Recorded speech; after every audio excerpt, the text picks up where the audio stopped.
दोस्तों, भारत और बांग्लादेश का रिलेशनशिप लगातार बढ़ते जा रहा है। बांग्लादेश की पीएम शेख हसीना फिर से भारत पहुंची है। अब रिसेंटली वो पीएम मोदी के शपथ ग्रहण समारोह में आई थी। उसके बाद अचानक से एक सप्ताह बाद फिर से वो भारत पहुंची है। मैं आपको इस वीडियो में एक बड़ी अपडेट के बारे में बताने जा रहा हूँ। भारत अपने बॉर्डर पर रेलवे लाइन को बिछाने जा रहा है, जो कि बांग्लादेश को क्रॉस करेगा। अब तक क्या होता है, अगर हमें भारत के नॉर्थ ईस्ट राज्यों से जुड़ना है तो हमारे पास एक ही रास्ता है, सिल्लीगुड़ी कॉरिडोर, जिसको कि चिकन नेक कॉरिडोर भी कहते हैं। इसी से होकर के जाना पड़ता है और ये बहुत ही छोटा रास्ता है, मात्र 22 किलोमीटर का। ऐसे में हमें इसके एक अल्टरनेटिव की जरूरत है कि अगर कल को ये रास्ता बंद हो जाता है तो हम अपने 7 सिस्टर्स नॉर्थ ईस्ट के 7 राज्यों से आसानी से जुड़ पाएं। वैसे तो इसके लिए भारत ने कई तरह के अल्टरनेटिव को निकाल लिया है, लेकिन ये वाला डेवलपमेंट काफी ज्यादा इंपॉर्टेंट होने वाला है, क्योंकि अब भारत का West Bengal direct North East से जुड़ेगा बाय रेलवे, यानी कि अब आपको नॉर्थ ईस्ट के लिए डायरेक्ट ट्रेन मिलेगा। तो आइए जानते हैं कौन सा प्रोजेक्ट है। इस वाले प्रोजेक्ट में बांग्लादेश का क्या इंपॉर्टेंट रोल प्ले हो रहा है, इसमें कौन कौन से रूट को चुना गया है, भारत के नॉर्थ ईस्ट के किन किन राज्यों से ये रेलवे रूट पास हुआ है, क्या हमारा ये रेलवे लाइन बांग्लादेश के जिलों से भी होकर के गुजरेगा।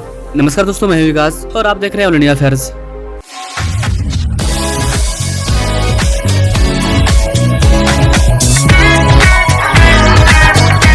गाइस, अभी जो उत्तर भारत से ट्रेन जाती है गुवाहाटी तक, वो चिकन नेक कॉरिडोर से होकर के जाती है। बस यही एक रूट हमारे पास अवेलेबल है नॉर्थ ईस्ट में पहुंचने का, बाय रोड या फिर बाय ट्रेन। और ये जो चिकन नेक कॉरिडोर है ये डोकलाम के काफी करीब है, और डोकलाम में चाइना अपनी गंदी हरकत को दोहराते रहता है। लेकिन अब भारत ने इसका एक और अल्टरनेटिव निकाला है। अब हमारी ट्रेन बांग्लादेश को पार करते हुए नॉर्थ ईस्ट में जाएगी। और गैस, ये अब कंफर्म हो चुका है, हमारे रेलवे बोर्ड के द्वारा इसका अनाउंसमेंट किया गया है कि इंडियन रेलवे अब चिकन नेक कॉरिडोर, जो कि मात्र 22 किलोमीटर का है, उसको अब हम लोग बाईपास करने जा रहे हैं। हम लोग बांग्लादेश के साथ एक बहुत ही बड़ा नेटवर्क ऑफ रेलवे ट्रैक का डील करने जा रहे हैं। रेलवे बोर्ड के द्वारा टोटल 14 न्यू रूट का प्लानिंग किया है। टोटल ट्रैक की लंबाई 1275 किलोमीटर होने वाली है। इस 1275 किलोमीटर के रूट में 500 किलोमीटर का जो रूट होगा उसको बिल्कुल नया बनाया जाएगा, वो भी बांग्लादेश के अंदर। 367 किलोमीटर के रूट में गेज का कन्वर्जन किया जाएगा। जहाँ पर नैरो गेज है वहाँ पर स्टैंडर्ड गेज को लगाया जाएगा या फिर ब्रॉड गेज को लगाया जाएगा, जो भी वहाँ पर रिक्वायरमेंट होगा, यानी कि ट्रैक को चेंज किया जाएगा और न्यू ट्रैक को बिछाया जाएगा। इसके अलावा 212 किलोमीटर की जो रेलवे लाइन है उसको नॉर्थ ईस्ट इंडिया में बिछाया जाएगा। इसके अलावा गाइस, एक और इम्पोर्टेंट चीज, बाकी का बचा हुआ जो 200 किलोमीटर का रेलवे ट्रैक होगा उसको नेपाल में बिछाया जाएगा।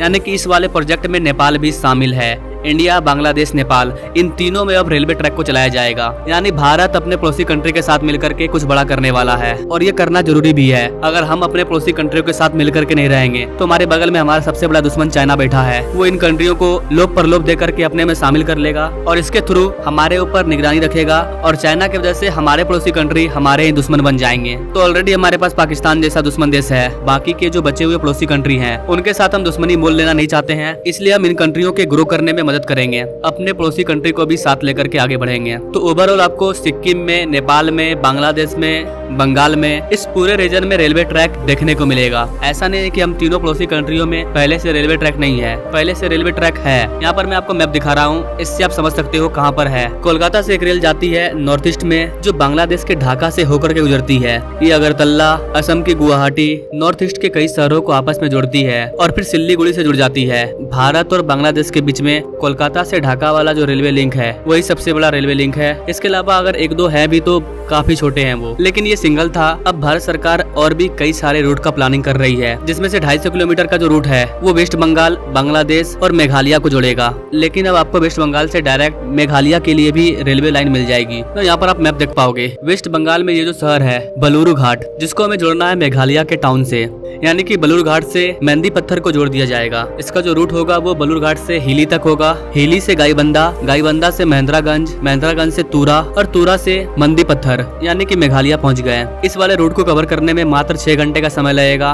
बांग्लादेश के बीचों बीच होकर के हमारा ट्रेन गुजरेगा और डायरेक्ट हमारे मेघालय में जाकर के पहुंचेगा। अभी इस वाले रूट को तय करने में 22 से 24 घंटे का समय लग जाता है, क्योंकि एक शहर बांग्लादेश के इस साइड है और दूसरा शहर बांग्लादेश के इस साइड है। लेकिन अब इसका ट्रांसफॉर्मेशन हो रहा है और इन दोनों शहरों के बीच में जो बांग्लादेश आ रहा है उसी बांग्लादेश के ऊपर से हम लोग ट्रेन को गुजारने वाले हैं। ओवरऑल भारत बांग्लादेश में कई सारे रेलवे ट्रैक को बिछाने जा रहा है, जिससे कि हम डायरेक्ट वेस्ट बंगाल से बांग्लादेश को क्रॉस करके अपने नॉर्थ ईस्ट स्टेट में चले जाएंगे। इसके अलावा जो नॉर्थ ईस्ट का त्रिपुरा है उसको भी हम लोग रेलवे लाइन से जोड़ने वाले हैं। त्रिपुरा में एक जगह है बिलोनिया, बिलोनिया से फेनी और फेनी से चोटुग्राम, यहाँ पर हम पहुँच जाएंगे और यहाँ पर हमारा पोर्ट है। इसका मतलब ये हुआ कि बांग्लादेश के समुद्री पोर्ट पर भी हमारा सामान उतरेगा और बांग्लादेश में जो हम रेलवे ट्रैक को बिछा रहे हैं उसके माध्यम से होते हुए हमारे नॉर्थ ईस्ट राज्यों में चले जाएगा। यानी कि हम चारों तरफ से बांग्लादेश के अंदर इंटर करते जा रहे हैं, जिसका फायदा बांग्लादेश और भारत दोनों को होगा। बांग्लादेश में जो रेलवे ट्रैक बिछेगा उस पर न सिर्फ भारतीय रेल चलेगी बल्कि बांग्लादेश की रेल भी चलेगी और वहाँ के लोगों को भी आसानी होगी आन जान करने में, उनको भी नए रूट मिलेंगे। इसके अलावा हम लोग इंडिया बांग्लादेश के बीच में एक ब्रिज पर काम कर रहे थे, उसका काम भी पूरा हो चुका है। इस पर मैंने अभी ये वाला वीडियो बनाया था, सामने वीडियो दिख रहा है, आप चाहें तो इसे क्लिक करके देख सकते हैं। बाकी गाइस, आप इस प्रोजेक्ट के बारे में क्या कहना चाहेंगे? एक तरफ पाकिस्तान है जो भारत का दुश्मन बना बैठा है, वहीं एक तरफ दूसरा पाकिस्तान है जिससे कि हमने आजाद करवाया है और बांग्लादेश बनाया है। वो भारत के साथ अच्छे रिलेशनशिप को रख रहा है और आगे बढ़ रहा है, वहीं दूसरी तरफ पाकिस्तान आटे आटे को तरस रहा है। तो क्या सोचते गाइस आप इन सारी चीजों के बारे में कमेंट जरूर करें और ऐसे ही लेटेस्ट अपडेट के बारे में जानने के लिए हमारे चैनल से जो जुड़े हैं। नाउ थैंक्स फॉर वाचिंग, मिलेंगे अगले वीडियो में एक नई जानकारी के साथ, तब तक के लिए जय हिंद।